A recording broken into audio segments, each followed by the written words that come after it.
Hello, this is Jenny at DeFi Mum, and today we are looking at Kraken. And I've got my husband who will explain a bit more about what Kraken is and what we can do here. Yes, so purists obviously will be offended by the fact that DeFi Mum is looking at Kraken, which is clearly not a DeFi product. So it's quite good to maybe go through the definitions and maybe a little bit.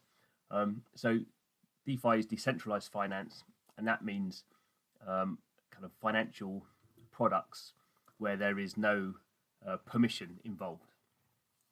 So DeFi dApps just run kind of purely on a blockchain, in most cases Ethereum, the Ethereum blockchain, and all you need to do to interact with them is just use an Ethereum wallet. So no one knows who you are. You don't have to, there's no permissions. But if you have the tokens you need, then you can just use them. Yeah. Okay. There's no one knows who you are. It's anarchy. Basically. No, it's not anarchy. No, it's kind of, we call it kind of pseudo anonymous. Really, it's not totally anonymous. Lots of things. Obviously, Ethereum is a public blockchain, so lots of things can be tracked, and it's not that difficult for people to probably work out who you are. Anyway, so Kraken is a centralized exchange. So in order to set up an account on Kraken or any centralized exchange, Binance or Coinbase, there's loads of them, but those are three of the big ones. You have to provide certain bits of information. So you have to kind of prove to them who you are. And there's different levels depending on exactly what you're doing. But basically you'll often be asked to take a photo of yourself, take a photo of your passport or ID card, and then another stage will be to kind of prove, put in your bank details and kind of prove who you are. So that's definitely not DeFi, but there are some kind of key advantages to centralized finance. And, some people, I guess, are kind of, kind of philosophically or religiously very much against centralized, anything centralized in blockchain, because they feel very much like the whole point of it is you're totally in control. They're kind of libertarian. Well, that's kind of not. Yeah, exactly. That's not what I meant with anarchist. It's like it is an ideological difference, isn't it, between them? So. Yeah, but most people just, I don't think are like that. They different types of products have different kind of use cases. And so the DeFi stuff is interesting because we don't need any permissions to use it, and developers don't need any permissions from anyone to make the products. So with DeFi, you get this kind of crazy world where everyone's making these bonkers things. Some of them don't work. Some of them work brilliantly. Centralized exchanges can't work like that because they're much more, or often, in the case of something like Kraken or Coinbase, or basically all of them are legal companies, where DeFi, people who make DeFi dApps are just individuals. Sometimes we don't even know who they are.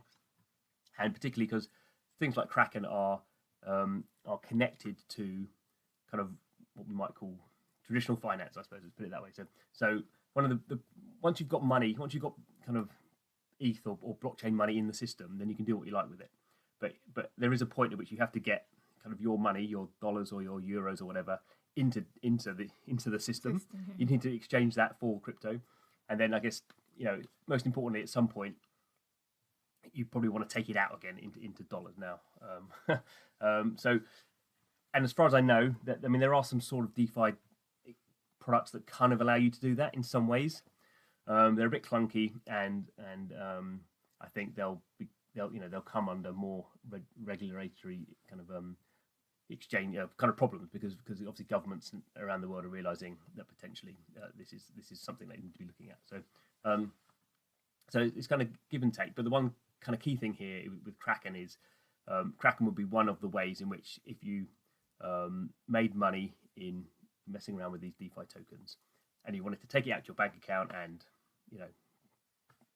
buy yourself something that doesn't buy yourself a product that you couldn't do using Bitcoin or ETH or something, doing it with your local currency, you'd have to use one of these. So kind of everyone in blockchain, I would say, pretty much needs to have a centralized exchange because that's how they're going to put money in and out. That's a good excuse for using it. But now you say this is just one of them. So what are the other ones? If you want to mention a few options and why would you use Kraken specifically? I mean, there are loads. They all have different sort of kind of different reputations, I suppose. I mean, it depends where you are globally as well. So there's different regulations in different countries. So the biggest one is called Binance. That's effectively a Chinese company, although then you're now not allowed to be a exchange in China. So they're all basically based in Hong Kong or Singapore or something like that. But Binance is the biggest one. In terms of ones based in kind of in kind of North America, and I guess Binance would be seen as the biggest one, but potentially has issues, certainly in the US. Whereas things like Coinbase and Kraken are kind of have a high reputation. They've not been hacked. They have good regulatory standing. So they're fairly safe. So those I mean, some of the other ones offer you really weird services that most of us wouldn't need, but some kind of really kind of advanced traders might like some particular kind of what they call kind of leveraged trades. So you're basically doing trades with borrowed money and stuff like that. But we're definitely not going down that route. The other kind of main advantage, and actually this is why we're doing this video today, is so as we've discussed in pretty much all our videos, gas fees on Ethereum and gas fees as a transaction fee have been very high, and today they're even higher. So Ethereum's at an all-time high in terms of the dollar value, so over $1,500 per ETH. And whenever that sort of thing happens, then that encourages lots of people to go in trading, and that means gas fees go through the roof. So at the moment, it's pretty much, well, certainly not impossible, but for the very small amounts that we're messing around with, the gas fees are just through the roof at the moment. So the other main advantage, or a main advantage you have from exchanges like Kraken is basically they are kind of running. Because they're centralized, the advantage is they're kind of running their own kind of infrastructure to link all these blockchains together. So you have all these assets that you can trade between that you couldn't do on a decentralized application, really, or very much harder to do. And all the things we've been doing on DeFi have been Ethereum-based tokens we've been swapping for each other. Whereas in this case, we could swap, Ethereum for Bitcoin, for Litecoin, for Ripple. These are all different blockchains, effectively. But because Kraken is a centralized technical infrastructure, it does all the swapping between them. Between those blockchains, and there is a fee, so you pay a fee to Kraken for doing those. But it's not a gas fee. Right. So it's like a stable one. It does not change day to day or hour to hour. In terms of what? Sorry. The fees. There's a fee structure which depends on how much you're trading. Really, it's a fixed margin that they take. So, and the other interesting thing that they can do, there's lots of different kind of basically, not in an infinite number, but a vast amount of cryptocurrencies you can swap between. And you can also do things, so you can swap between them, and you also do things like staking as well, which we'll go into a bit later on, I think.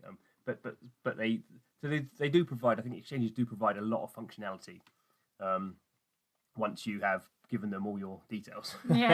So it is very much so a disadvantage would be that you have to give them all your details. It's a bit of a practical thing, isn't it? But equally, there is a security thing then, that if you lose, and we've talked about this before, if you do happen to lose your password, also, you can still get access to it. Whereas if you're on DeFi and you lose your numbers and keys, then you're completely screwed. I mean the what they call it, custodial or non-custodial. So custodial means you are in control of your wallet, and if you lose your recovery phrase, there's no one in the world can get it back for you. I mean, you've lost access to that. Custodial. So it's custodial. Whereas sorry, that's a non-custodial. So you're custodial. Whereas this would be a custodial wallet. Oh, right. Because they are you don't have your private keys. They are custodians of your crypto. And if the government decided that you were a bad person, they would tell Kraken to cancel your account. And if say the Kraken website went down, you couldn't get in, then obviously that's a centralized kind of thing. The advantage is if you lose your password, you can go through Kraken support mechanic and prove again who you are through your passport, and they can go, okay, that's you. You can get access. So, well, it's good that there are options, isn't it? Depending on where you stand, ideologically, if you've got massive problems with authority, you don't have to choose. No, exactly. So that's the main advantages for using something like Kraken.